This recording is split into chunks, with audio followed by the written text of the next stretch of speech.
بسم اللہ الرحمن الرحیم۔ قبر سے حضور صلی اللہ علیہ وسلم کا جسم نکالنے کی کوشش۔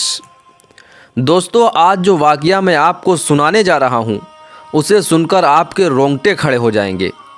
اس قصے کو شیخ عبدالحق دہلوی نے اپنی کتاب تاریخ مدینہ میں لکھا ہے کہ آج سے 800 سال پہلے مصر میں ایک بادشاہ ہوا کرتا تھا۔ اس کا نام سلطان نور الدین جنگی تھا۔ وہ بہت نیک بادشاہ تھا، ہر وقت اللہ کا ذکر کیا کرتا تھا۔ وہ روزانہ رات میں 1000 بار حضور صلی اللہ علیہ وسلم کے اوپر درود شریف پڑھ کر سوتا تھا۔ ایک رات تھکن کی وجہ سے سلطان نے صرف 700 بار درود شریف پڑھا اور سو گئے تو خواب میں حضور صلی اللہ علیہ وسلم کا دیدار ہوا۔ آپ نے فرمایا کہ نور الدین، آج میرے پاس 300 درود کم کیوں بھیجے؟ یہ دیکھتے ہی سلطان کی آنکھیں کھل گئیں اور انہوں نے اسی وقت 300 بار درود شریف پڑھ کر 1000 کی تعداد مکمل کی۔ اس واقعے کے کچھ ہی دنوں بعد سلطان نور الدین ایک رات سوئے ہوئے تھے کہ انہیں خواب میں حضور صلی اللہ علیہ وسلم کا دیدار ہوا۔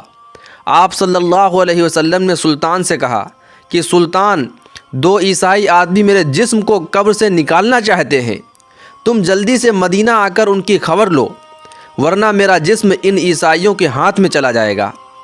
اور پھر حضور صلی اللہ علیہ وسلم نے سلطان کو ان دونوں آدمیوں کی شکل دکھائی۔ اسی وقت سلطان کی آنکھیں کھل گئیں تو وہ بے چین ہو اٹھے کہ آخر یہ کیسا خواب تھا اور حضور صلی اللہ علیہ وسلم مجھ سے کیا کہنا چاہتے تھے۔ بستر سے اٹھے اور وضو کر کے 2 رکعت نماز پڑھی اور پھر لیٹ گئے۔ آنکھ لگ گئی اور پھر خواب میں حضور صلی اللہ علیہ وسلم کا دیدار ہوا۔ آپ فرما رہے تھے کہ سلطان، تم کیوں سو گئے؟ میری بات پر دھیان دو، جلدی سے مدینہ آؤ اور مجھے ان دونوں عیسائی کتوں سے بچاؤ جو میرا جسم نکالنا چاہتے ہیں۔ سلطان پھر گھبرا کر اٹھ بیٹھے۔ اس بار بھی سلطان نے جا کر وضو کیا اور 2 رکعت نماز پڑھی۔ ان کی آنکھ پھر سے لگ گئی اور وہ سو گئے۔ خواب میں انہیں پھر سے حضور صلی اللہ علیہ وسلم کا دیدار ہوا۔ آپ صلی اللہ علیہ وسلم نے تھوڑا سختی سے فرمایا کہ سلطان، جلدی مدینہ آؤ اور مجھے ان عیسائیوں سے بچاؤ۔ سلطان گھبرا کر اٹھ بیٹھے اور رات ہی میں اپنی ساری فوج کو جمع کیا اور کہنے لگے کہ کچھ نہ کچھ معاملہ ضرور ہے۔ حضور صلی اللہ علیہ وسلم کے جسم مبارک کو کوئی خطرہ ہے، اسی لیے مجھے خواب میں بار بار حضور صلی اللہ علیہ وسلم کا دیدار ہو رہا ہے اور آپ فرما رہے ہیں کہ مدینہ آ کر مجھے ان عیسائیوں سے بچاؤ۔ سلطان نے اپنا لشکر تیار کیا اور رات ہی میں ایک بڑی فوج کے ساتھ مدینہ کی طرف روانہ ہو گئے۔ 2 دنوں کے سفر کے بعد وہ مدینہ پہنچے۔ سلطان کے وزیر جمال الدین نے کہا کہ سلطان، اگر آپ سیدھے لوگوں سے یہ پوچھیں گے کہ کون حضور صلی اللہ علیہ وسلم کا جسم مبارک نکالنے کی کوشش کر رہا ہے تو شاید وہ دونوں عیسائی چوکنا ہو جائیں گے اور ہمارے ہاتھ نہ لگے۔ اس لیے آپ ایک کام کریں کہ تمام مدینہ والوں میں انعام تقسیم کرنے کا اعلان کر دیں اور پھر ایک جگہ پر بیٹھ کر آپ ہر انعام لینے والے کی شکل دیکھیں۔ اس طرح آپ ان دونوں عیسائیوں کو آسانی سے پہچان لیں گے اور ہمیں انہیں پکڑنا آسان ہوگا۔ سلطان نے کہا، ٹھیک ہے، اس کا انتظام کیا جائے۔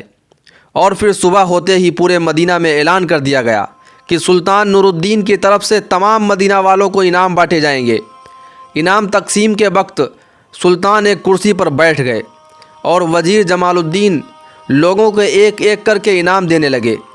سلطان ہر آنے والے انسان کا چہرہ خوب غور سے دیکھتے، لیکن انہیں وہ 2 انسان نظر نہیں آ رہے تھے جن کی شکل حضور صلی اللہ علیہ وسلم نے خواب میں دکھا کر سلطان سے کہا تھا کہ یہ دونوں مجھے نکالنا چاہتے ہیں۔ دوپہر کا وقت ہو گیا، سارے انعام بٹ گئے، لیکن ان 2 عیسائیوں کا کوئی سراغ نہ ملا۔ سلطان نے مدینہ والوں سے پوچھا کہ تم میں سے کوئی بچا تو نہیں ہے؟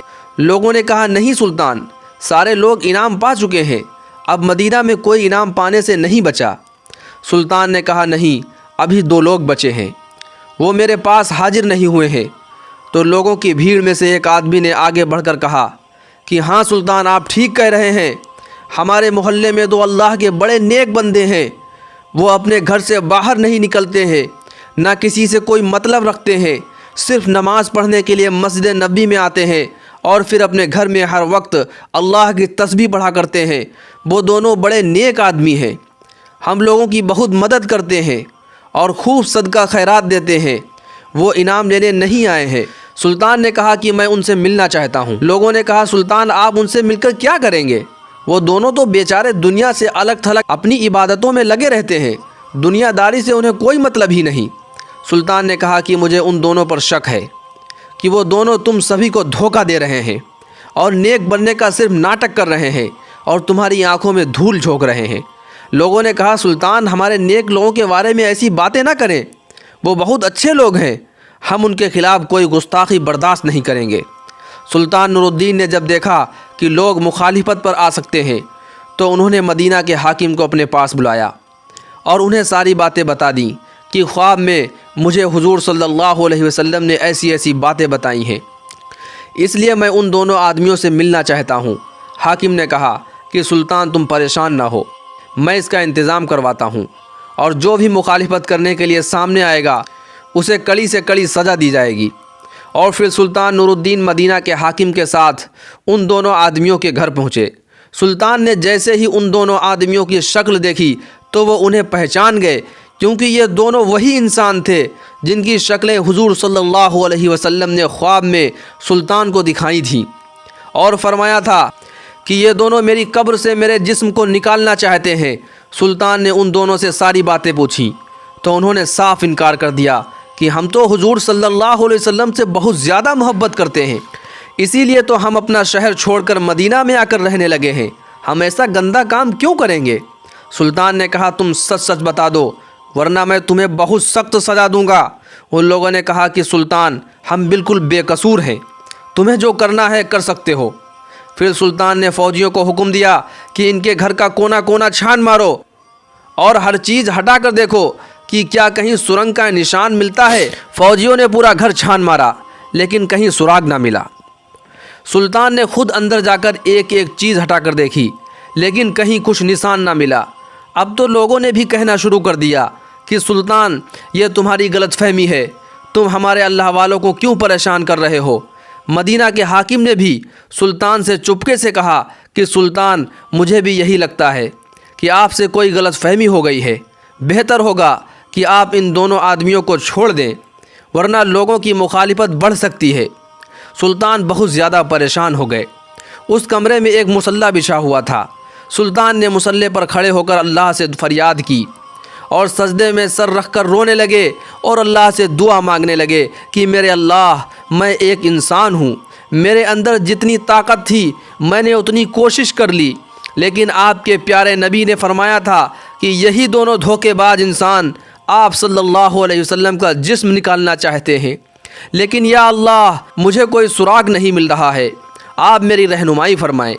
سلطان رو رو کر اللہ سے دعا کر رہے تھے اور مدد مانگ رہے تھے کہ تبھی اللہ کی طرف سے سلطان کے دل میں یہ بات ڈالی گئی کہ سلطان تم نے ان دونوں کے کمرے میں ہر چیز ہٹا کر دیکھ لی ہے، ہر طرح سے تلاشی لے لی ہے، ذرا یہ مصلی بھی ہٹا کر دیکھو جس پر بیٹھے تم مجھ سے دعا مانگ رہے ہو۔ سلطان تیزی سے اٹھے اور مصلی ہٹا کر دیکھا تو نیچے لکڑی کا ایک پٹرا بچھا ہوا تھا۔ سلطان نے فوجیوں کو حکم دیا کہ یہ پٹرا ہٹاؤ۔ جیسے ہی اس پٹرے کو ہٹایا گیا تو نیچے ایک سرنگ بنی ہوئی تھی۔ سلطان نے فوجی سے کہا کہ جا کر دیکھو یہ سرنگ کدھر کو جاتی ہے۔ فوجی نے اندر جا کر دیکھا تو وہ سرنگ حضور صلی اللہ علیہ وسلم کے قبر کے پاس تک پہنچ چکی تھی۔ حضرت عمر رضی اللہ عنہ کا انگوٹھا نظر آنے لگا تھا۔ فوجی نے واپس آ کر سلطان کو یہ باتیں بتائیں تو سلطان نے ان دونوں عیسائیوں کو گرفتار کروا کر اپنے سامنے پیش کیا اور پھر ان سے پوچھا کہ تم سچ سچ بتا دو ورنہ میں تمہاری گردن اڑا دوں گا۔ ان دونوں نے جواب دیا کہ سلطان ہمیں عیسائیوں کی طرف سے یہاں مدینہ بھیجا گیا ہے تاکہ ہم مسلمانوں کے نبی کا جسم نکال کر انہیں دے سکیں اور اس کے بدلے میں ہمیں بہت سارا انعام دیا جائے گا۔ اسی لیے ہم دونوں نے اپنا بھیس بدلا اور ایک نیک آدمی کی شکل بنا کر مدینہ میں آ کر رہنے لگے۔ خود پر لوگوں کا بھروسہ بڑھانے کے لیے ہم لوگوں میں صدقہ خیرات کرتے تاکہ کسی کو ہم پر شک بھی نہ ہو سکے۔ جب سبھی لوگ رات میں سو جاتے تو ہم دونوں اس سرنگ کو کھودتے تھے اور اس کی مٹی باہر قبرستان میں قبروں کے اوپر ڈال آتے تاکہ کسی کو پتہ بھی نہ چلے۔ کل ہمارا کام مکمل ہو جاتا اور ہم رات میں ہی تمہارے نبی کا جسم لے کر اپنے شہر چلے جاتے۔ پھر ہم عیسائی تمہارے نبی کے جسم کے ساتھ برا سلوک کرتے اور تم مسلمانوں کو تکلیف دیتے، لیکن پتہ نہیں کیسے سلطان تمہیں اس بات کی خبر ہو گئی اور ہمارا سارا مشن چوپٹ ہو گیا۔ سلطان نے آگے بڑھ کر ان دونوں کے گریبان پکڑے اور بہت تیز انہیں پیچھے کو دھکا دیا، اور پھر وزیر کو حکم دیا کہ ان دونوں کو جانوروں کے ساتھ باندھ کر پورے مدینہ میں گھسیٹا جائے اور پھر انہیں پھانسی کی سزا دے دی جائے۔ ان سب کے بعد سلطان نے حضور صلی اللہ علیہ وسلم کی قبر مبارک کے چاروں طرف زمین کے اندر سے ایک خندق کھدوائی اور اس میں 7 دیواریں بنوا کر اس میں پگھلا تانبا لوہا اور تارکول ڈلوا دیا تاکہ کوئی دوبارہ حضور صلی اللہ علیہ وسلم کے جسم مبارک کو نکالنے کی ہمت بھی نہیں کر سکے۔ کتابوں میں لکھا ہے کہ اس واقعے کے بعد سلطان نور الدین مدینہ کی گلیوں میں رو رو کر اللہ سے کہا کرتے تھے کہ اللہ، اتنی بڑی دنیا میں تو نے مجھ جیسے فقیر کو اس عظیم کام کے لیے چنا، اس پر میں آپ کا جتنا شکر ادا کروں کم ہے۔ دوستو، اگر ویڈیو پسند آئی ہو تو لائک کر دیں اور چینل کو سبسکرائب کرنا نہ بھولیں، اور جاتے جاتے ایک پیارا سا کمنٹ ضرور کر دیں۔ السلام علیکم ورحمۃ اللہ وبرکاتہ۔